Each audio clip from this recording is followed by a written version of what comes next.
Supreme court में जनहित याचिकाएं तो कई दाखिल होती हैं, लेकिन एक ऐसी जनहित याचिका आई है जो शायद इससे पहले दुनिया भर में कहीं नहीं आई होगी। वो है कुरान की 26 आयतों को रिमूव करने की याचिका। और हम बात कर रहे हैं, याचिकाकर्ता हमारे साथ हैं सैयद वसीम रिजवी। वसीम साहब, ये कौन सी 26 आयतें हैं जिसको आपने रिमूव करने की अर्जी लगाई है सुप्रीम कोर्ट में? दोहार देखिए, प्रॉफिट मोहम्मद के बाद पहले खलीफा अबू बकर, दूसरे खलीफा उमर और तीसरे खलीफा उस्मान द्वारा कुरान को कलेक्ट करके और उसको जारी किया गया एक किताबी शक्ल में। कुरान के अंदर कुछ आयतें ऐसी हैं जो आतंक को बढ़ावा देती हैं, वायलेंस टीचिंग हम कहें उसको एक तरह से, वो कुरान के अंदर इस तरह की बातें हैं और बहुत अच्छी बातें भी हैं जो इंसानियत के लिए हैं। तो अल्लाह के मैसेज दो तरह के नहीं हो सकते। तो ये तीन जो खलीफा थे, इन्होंने ताकत का इस्तेमाल करते हुए कुरान के अंदर अमेंडमेंट करके इस तरह की आयतों को डालकर कुरान शरीफ को दुनिया के लिए जारी किया और उसी का सहारा लेकर पूरी दुनिया में आगे बढ़े हैं ताकत के दम पर इस्लाम को फैलाने के लिए। कोई भी धर्म मोहब्बत से फैलाया जा सकता है, ताकत के दम पर नहीं फैलाया जा सकता। और इस वजह से आज इस्लाम को फैलाने के लिए जो कुरान के अंदर अमेंडमेंट किए गए थे, जो इस तरह के मैसेजेस डाले गए थे, जो वायलेंस को बढ़ा रहे थे, जो जुल्म और ज़्यादती कर रहे थे, आज उसका फ़ायदा आतंकवादी उठा रहे हैं। मदरसों के ज़रिए आम मुसलमानों के बच्चे उसको पढ़ रहे हैं और उनका जहन जो है वो कट्टरपंथ की तरफ बढ़ रहा है। तो ये बहुत नुकसानदेह, बहुत सी ऐसी बातें हैं जो हमने अपनी पीआईएल में लिखी हैं, लेकिन क्योंकि अभी हमने पीआईएल दाखिल की है, कोर्ट में पेंडिंग है, वो बातें हम खुलकर नहीं बता सकते। लेकिन हमें उम्मीद है कि ये चीज़ें कोर्ट को इसमें इंटरफेरेंस करना चाहिए। हमारी देश की सुरक्षा से जुड़ा मामला है।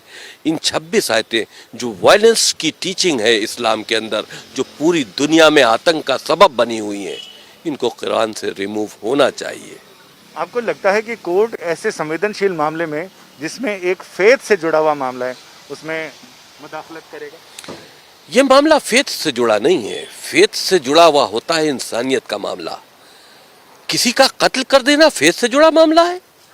आप अगर इसको फेथ से जोड़ लेते हैं तो हमको इजाजत दीजिए कि हम काफिरों का कत्ल कर दें।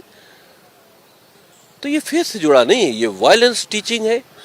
ये एक तरह से आतंकी गतिविधियों में मुसलमान बच्चों को लिप्त करने की बात है और उसका सहारा कुरान मजीद से लिया जा रहा है। बहुत सी अच्छी बातें हैं कुरान मजीद में। हम तो कहते हैं कुरान मजीद को हम बैन करने की बात नहीं करते। उसके अंदर जो वायरस खलीफाओं ने डाला है इस्लाम को आगे बढ़ाने के लिए ताकत के दम पर, उसको रिमूव करो, क्योंकि आज उसका गलत फायदा उठाया जा रहा है और मुसलमान बच्चों को आतंकवाद की तरफ लिया जाया जा रहा है। तो आपको लगता है कि जो किसी ज़माने में इस्लाम की ताकत के बल पर इस्लाम को फैलाने की बात की जा रही थी, आज वही इस्लाम को कमज़ोर कर रहा है? जो बुनियादी शिक्षाएं हैं इस्लाम की इंसानियत के भले के लिए, जाहिर सी बात है जिस वक्त ये कुरान के अंदर अमेंडमेंट करके इस तरह के अल्लाह के नाम से मैसेजेस डाले गए जो हमने चैलेंज किए हैं, उस वक्त तो उनका मकसद यही होगा कि हम इसको अपनी ताकत से जोड़ें। अल्लाह के मैसेज के नाम पर जिहाद क्या है? ये उस वक्त जिहाद था कि इस्लाम को फैलाना था। आज वो जिहाद का गलत इस्तेमाल हो रहा है, आतंकवादी जिहाद का इस्तेमाल कर रहे हैं। तो उस वक्त तो इस्लाम का दायरा बढ़ाने के लिए ये काम किया गया था, लेकिन आज इस्लाम उसी से बदनाम हो रहा है।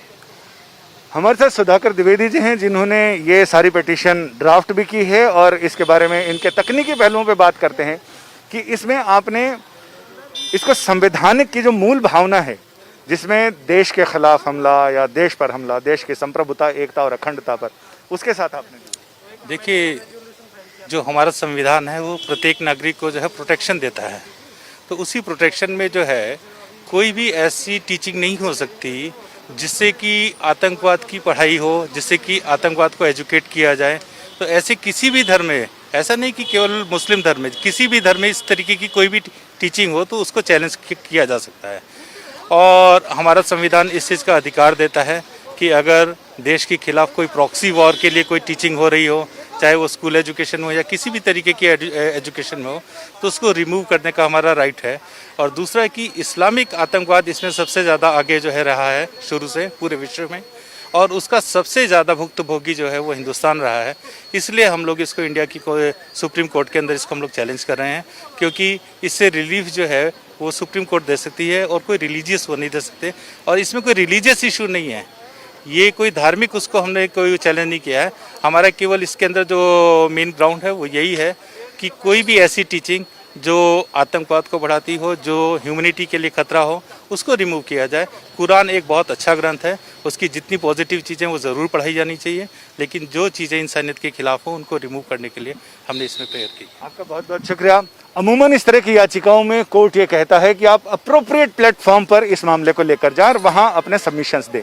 इसी को देखते हुए याचिकाकर्ता ने पहले ही देश के 57 ऐसे रजिस्टर्ड इस्लामिक संगठनों को इस याचिका की प्रति भेजी और उनसे ये कहा कि आपका जवाब इन 26 आयतों पर क्या है, जवाब अभी तक मिला नहीं है। लिहाजा ऐसे में उम्मीद की जा रही है कि अगले हफ्ते शायद ये मामला सुनवाई के लिए सुप्रीम कोर्ट की चौखट पर पहुंच जाए। कैमरामैन अनुराग सक्सेना के साथ संजय शर्मा, दिल्ली आज तक।